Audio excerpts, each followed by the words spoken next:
Hey guys, स्वागत है आपका इस वीडियो में जिसमें हम इस पृथ्वी यानी अपनी धरती को तौलने वाले हैं। अर्थात इस वीडियो में हम जानेंगे कि कितने केजी का है हमारी पृथ्वी। तो चलिए शुरू करते हैं। संपूर्ण पृथ्वी को तौलने के लिए उतना बड़ा तराजू तो नहीं बना सकते, लेकिन फिजिक्स का फार्मूला जरूर काम आएगा। तो आइए फिजिक्स की फार्मूला की मदद से संपूर्ण पृथ्वी को तौलते हैं, इसका वजन ज्ञात करते हैं। फार्मूला अप्लाई करने से पहले कुछ पॉइंट्स पर आपको ध्यान देना होगा। कैपिटल जी, जिसे गुरुत्व नियतांक कहा जाता है, और इसका मान 6.67 गुने 10⁻⁻11 न्यूटन मीटर स्क्वायर प्रति केजी स्क्वायर होता है। स्मॉल जी, जिसे कि गुरुत्व त्वरण कहते हैं, इसका मान 9.8 मीटर प्रति सेकंड स्क्वायर होता है। पृथ्वी का वजन स्मॉल जी तथा कैपिटल जी के संबंध से ज्ञात करेंगे। तो चलिए फार्मूला। दोस्तों, हम वीडियो की उस हिस्सा में पहुंच चुके हैं जहां हम पृथ्वी का द्रव्यमान निकालेंगे।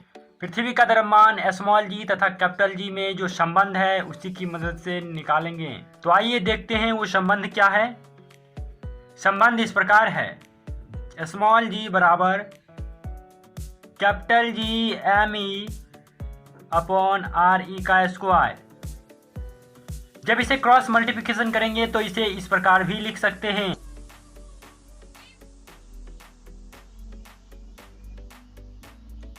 पुनः जब ये G बराबर की उस पार जाएगा तो भाग में कन्वर्ट हो जाएगा, तो इसे इस प्रकार लिखेंगे। दोस्तों, आपकी जानकारी के लिए बता दूं कि ये ME जो है, ये ME पृथ्वी का द्रव्यमान है, स्मॉल जी गुरुत्वीय त्वरण है, RE पृथ्वी की त्रिज्या है तथा कैपिटल G गुरुत्वीय नियतांक है। अब मैं इस सभी का मान लिख लेता हूं, उसके बाद वो मान इस फार्मूला में पुट कर देंगे तो हमारा आंसर आ जाएगा, पृथ्वी का द्रव्यमान निकल जाएगा। तो आइए सबसे पहले लिखते हैं।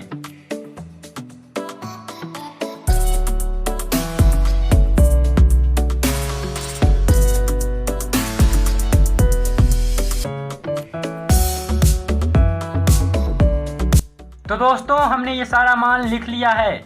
अब इस मान को इस फार्मूला में पुट करते हैं। उसके लिए आपको चलना होगा अगले पृष्ठ पर। तो आइए अगले पृष्ठ पर। दोस्तों, हम अगले पृष्ठ पर आ चुके हैं।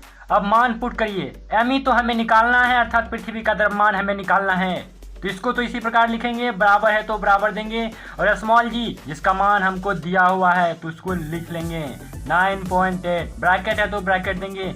RE अर्थात पृथ्वी की त्रिज्या हमें दी रखी है, इसे भी लिख लेंगे 6.38 गुने 10⁻6, ब्रैकेट है तो ब्रैकेट और स्क्वायर है तो स्क्वायर, और फिर बटा का चिन्ह देंगे। और कैपिटल जी का मान भी हमें दिया हुआ है, उसे भी लिख लेंगे 6.67 गुने 10⁻11।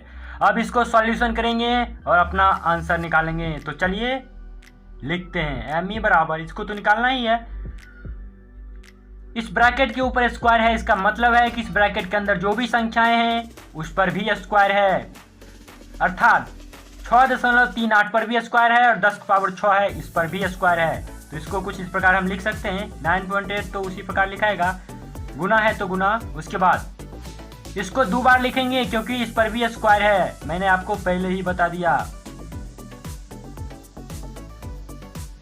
और 10⁻6 है, इस पर भी स्क्वायर है, तो एक काम करते हैं, इसको गुना कर देते हैं, 6 दूना 12 हो जाएगा 10⁻12।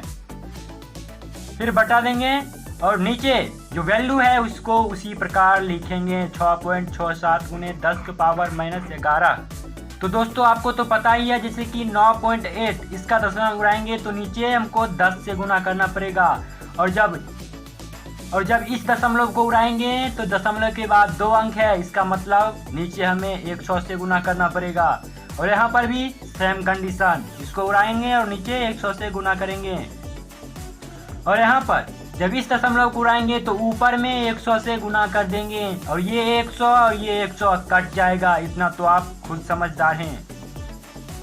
चलिए अब इस स्टेप को आगे बढ़ाते हैं। ME बराबर, अब ये 9.8 नहीं रहा, अब ये 98 हो गया, गुना अब ये 638 गुना ये भी 638 गुना 10⁻12, फिर बटा देंगे। और नीचे आप देख सकते हैं यह 667 हो चुका है, क्योंकि दशमलव उड़ाकर हमने 100 से ऊपर गुना कर दिया, तो इसको 667 लिखेंगे। गुना है तो गुना, 10 के पावर -11 गुना 10 को जब 100 से गुना करेंगे तो 1000 होगा। फिर इस स्टेप को आगे बढ़ाएंगे। 98 गुना 638 गुना 638 गुना 10 के पावर 12 बटा देंगे 667 गुना 10 के पावर -11। 1000 है, इसका मतलब हम लिख सकते हैं इसको 10 के पावर 3, क्योंकि 10 को पावर 3 का जब हम मान निकालेंगे तो 1000 ही आएगा। अब इस स्टेप को आगे बढ़ाएंगे, उसके लिए आपको अगले पृष्ठ पर चलना होगा। तो दोस्तों हम अगले पृष्ठ पर आ चुके हैं। अब इसका सॉल्यूशन आगे करते हैं।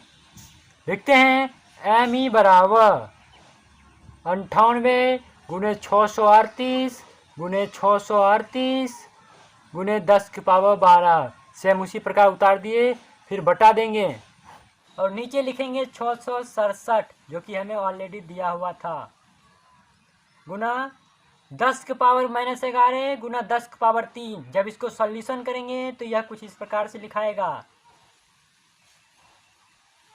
10 के पावर -11 प्लस 3। यह एक पावर m इंटू एक पावर n के फॉर्मूला पर है, तो उसी प्रकार इसका सॉल्यूशन किए हैं। आगे बढ़ते हैं, इस सबको सेम उसी प्रकार उतारेंगे।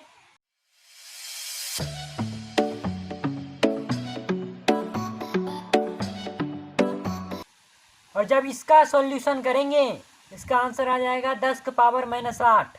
इस सॉल्यूशन को आगे बढ़ाते हुए जब इस 10 के पावर -8 को ऊपर भेजेंगे तो गुना में 10 के पावर 8 होगा जो कि प्लस का।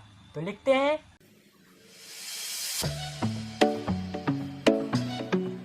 मैंने बताया था जब 10 के पावर -8 ऊपर जाएगा तो प्लस में 10 के पावर 8 होगा गुना 10 के पावर 8, फिर बटा देंगे। नीचे बच गया 667। ME बराबर इस सब को उसी प्रकार लिखेंगे।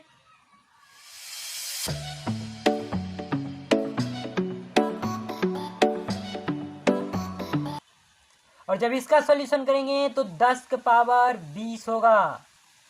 10 के पावर 20 होगा क्योंकि एक पावर m इंटू एक पावर n है, तो 10 के पावर 12 प्लस 8 यानी कि 20। तो लिख दिए 10 के पावर 20 बटा 667। अब दोस्तों बस छोटी सी कैलकुलेशन और बच गई है, उसके बाद हम अपने पृथ्वी का द्रव्यमान जान जाएंगे। उसके लिए आपको थोड़ा सा अगले पृष्ठ पर चलना होगा। आइए अगले पृष्ठ पर देखते हैं। तो दोस्तों हम अगले पृष्ठ पर आ चुके हैं। अब इसका सॉल्यूशन आगे करते हैं। अब हमें क्या करना होगा कि 98, 638 और 638 इस तीनों को गुना करके 667 से भाग देना होगा। तो यह मान कुछ इस प्रकार आएगा।